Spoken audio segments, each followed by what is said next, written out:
नमस्कार दोस्तों, मैं डॉक्टर पवन बासनीवाल आपका स्वागत करता हूं, वेलकम करता हूं। दोस्तों, आज मैं आपके लिए एक बहुत अच्छी जानकारी लेके आया हूं। जैसा कि आपको यदि बहुत खट्टी डकारें आती हो और छाती में जलन हो रही हो या पेट में जलन हो रही हो या मुंह से वापस खाना आ रहा हो, तो ऐसी सिचुएशन में आपको एसिडिटी हो सकती है। एसिडिटी में जनरली कौन सी दवाइयाँ ली जाती है, एसिडिटी से रिलेटेड कौन कौन सा प्रॉब्लम्स होता है, कौन से घरेलू उपाय होते हैं, इसका वीडियो मैंने पहले से अपलोड कर रखा है। यदि आपने वो वीडियो नहीं देखा है तो वो वीडियो जरूर देखिएगा। इसी सीरीज में मैं आगे बात करूंगा। तो दोस्तों, इसमें एक दवाई दी जाती है पेंटाप्राजोल। पेंटाप्राजोल के बारे में मैं पूरी की पूरी जानकारी दूंगा, जैसे कि इसको कब लेना चाहिए, किस तरह से लेना चाहिए, बॉडी में जाने के बाद में किस तरह से ये काम करती है बॉडी में, फिर साइड इफेक्ट कौन कौन से करती है, इसकी कौन कौन सी अच्छी ब्रांड्स आती है, टॉप ब्रांड्स होती है, इसकी टैबलेट आती है, कैप्सूल आता है, इंजेक्शन आता है, ये सारी चीज़ बताऊंगा। इसके साथ में कौन सी चीज़ नहीं खानी चाहिए, इसके और क्या क्या फ़ायदे होते हैं, और ये सारी की सारी जानकारी मैं आपको देने वाला हूँ। तो अपन इसे आगे बढ़ने से पहले मैं आपसे ज़रूर बोलूँगा, यदि आप चैनल पे पहली बार आएँ तो चैनल को सब्सक्राइब करना ना भूलें और चैनल को सब्सक्राइब करते हुए बेल आइकन को इनेबल कर लेना। यदि मेरे द्वारा वीडियो आपको कोई दूसरा वीडियो देखना है तो हैशटैग पवन बासनीवाल सर्च करेंगे तो आपके सामने मेरा चैनल आ जाएगा, और वो वहाँ पे जो आपको अच्छा लगे वीडियो वो आप जरूर देखिएगा, दोस्तों को शेयर कीजिएगा। मेरे द्वारा बनाए हुए एजुकेशनल वीडियो जो बच्चों के लिए अच्छा होता है, वो देखना चाहें तो हैशटैग डॉक्टर बासनीवाल क्लासेस के नाम से दूसरा चैनल है, आप उस पर जा सकते हैं। दोस्तों, अपन बात करते हैं पेंटाप्राजोल कैसे काम करता है। तो जैसे ही पेंटाप्राजोल का टैबलेट लेते हैं तो वो ओरली जाता है और स्टोमक से होता हुआ इंटेस्टाइन में पहुंच जाता है। इंटेस्टाइन में उसका एब्जॉर्प्शन होता है। एब्जॉर्प्शन का मतलब वो हमारे ब्लड में पहुंच जाता है, ब्लड में वो एक्शन देता है, जिसकी वजह से एसिडिटी से आराम मिलता है। अब मैं बात करता हूं मेडिकल टर्म में, यदि ये कैसे काम करता है। पेंटाप्राजोल प्रोटोन पंप इनहिबिटर की कैटेगरी का है। मतलब ये क्या करता है, एसिड के सिक्रेशन को कम कर देता है। कहाँ पे? स्टमक में। आमाशय में एसिड के सिक्रेशन को कम करने से एसिड कम आएगा, एसिड कम आएगा तो इसका मतलब एसिडिटी कम हो जाएगी। इस तरह से काम करता है।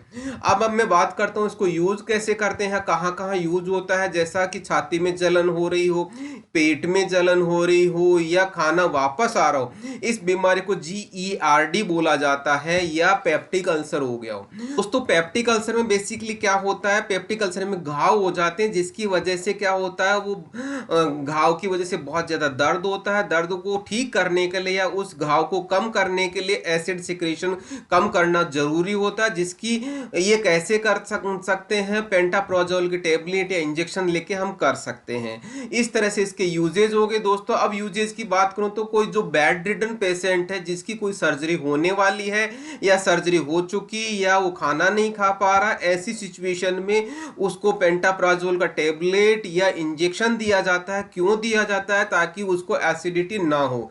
एसिडिटी होगी तो फर्दर कॉम्प्लिकेशन हो जाएगा, और जो बीमारी है वो उसके साथ में ये एसिडिटी वाली प्रॉब्लम और हो जाएगी, जिसकी वजह से पेशेंट बहुत ज्यादा तकलीफ में आ जाता है। ऐसी सिचुएशन में पेंटाप्राजोल का जनरली इंजेक्शन दिया जाता है।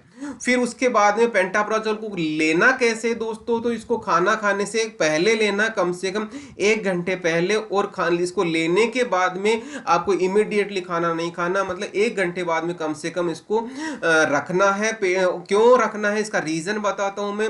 ये अंदर जाता है, जैसा मैंने कैसे काम करता है उसके कंसेप्ट में बात करता हूं। स्टमक में जाता है, इंटेस्टाइन में पहुंचने के लिए कम से कम उसको 1 घंटा चाहिए, ताकि वो वहां पे जाके हमारे ब्लड सर्कुलेशन में पहुंच जाए। ब्लड सर्कुलेशन में पहुंचने के बाद में वो अपना काम करता है। तो इस तरह से यहाँ पे ध्यान देने वाली बात है कि खाना खाने से पहले लेना है। जनरली लोगों का ये कंसेप्ट रहता है, ये धारणा बनी रहती है कि खाना खाने के बाद में दवाई लेनी है, लेकिन इसको खाना खाने से पहले लेते हैं, वो भी 1 घंटे पहले। फिर उसके बाद में पेंटाप्राजोल के साथ में कौन सी चीजें आपको नहीं खानी चाहिए दोस्तों, ऐसी चीजें जो आपको एसिडिटी ज्यादा करती है, ऐसी चीजें नहीं खानी चाहिए। जैसे ज्यादा मिर्च वाली या कोल्ड ड्रिंक्स या जंक फूड, धूम्रपान यदि आप करते हैं तो वो भी नहीं करना चाहिए। ज्यादा चाय या ज्यादा कॉफी नहीं पीनी चाहिए। शराब ज्यादा नहीं पीनी चाहिए, या तली तली हुई चीज़ें नहीं खाना चाहिए और मसालेदार सब्जियां आपको नहीं खाना चाहिए। ऐसी सिचुएशन में आपको अवॉइड करना चाहिए ताकि आपको जल्दी आराम मिले। दोस्तों इसी सीरीज में इसके साइड इफेक्ट की बात करूं तो इसके लेने से कुछ तरह के चक्कर भी आ सकते हैं, सर दर्द हो सकता है, गैस पास होने जैसी सिचुएशन हो सकती है, दस्त भी लग सकते हैं, पेट में दर्द हो सकता है दोस्तों। इसके साथ में जी खराब होना या नोजे जैसी सिचुएशन होती है, उल्टी भी आ सकती है दोस्तों। ये बहुत टोलरेबल साइड इफेक्ट है, लेकिन इनमें से कोई सा भी साइड इफेक्ट आपको बहुत ज़्यादा दिक्कत करता है या आपको लग रहा है कि सीरियस है तो आपको इमीडिएटली डॉक्टर के साथ कंसल्ट करना चाहिए। डॉक्टर की कंसल्ट से ही आपको दवाई लेनी चाहिए ताकि आपको कोई इस तरह की सिचुएशन क्रिएट ना हो।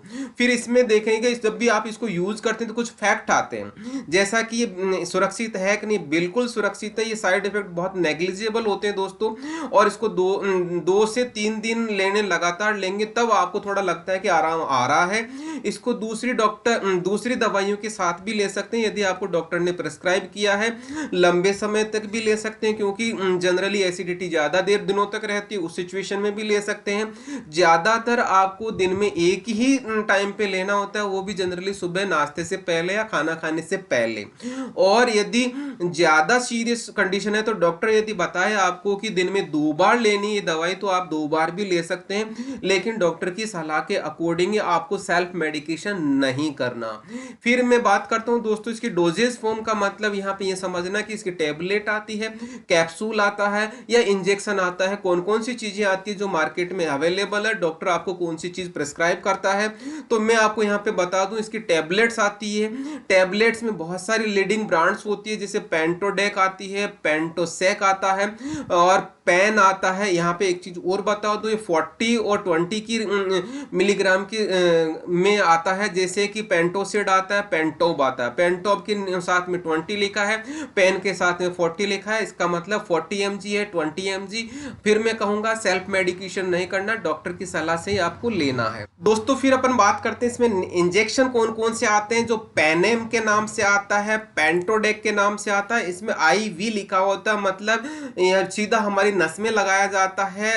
हेपेंट के नाम से आता है, पेंटॉप के नाम से आता है और पेनसेक के नाम से आता है। ये कुछ लीडिंग ब्रांड्स है जो मैंने आपको बताया है। दोस्तों मेरी आपसे पर्सनली रिक्वेस्ट है, कभी भी सेल्फ मेडिकेशन ना करें, डॉक्टर की सलाह से ही दवाई लें और फार्मासिस्ट की पूरी गाइडेंस लेके पूरी दवाई लें ताकि आपको कोई साइड इफेक्ट या कोई इस तरह की अनहोनी सिचुएशन आपके सामने ना आए।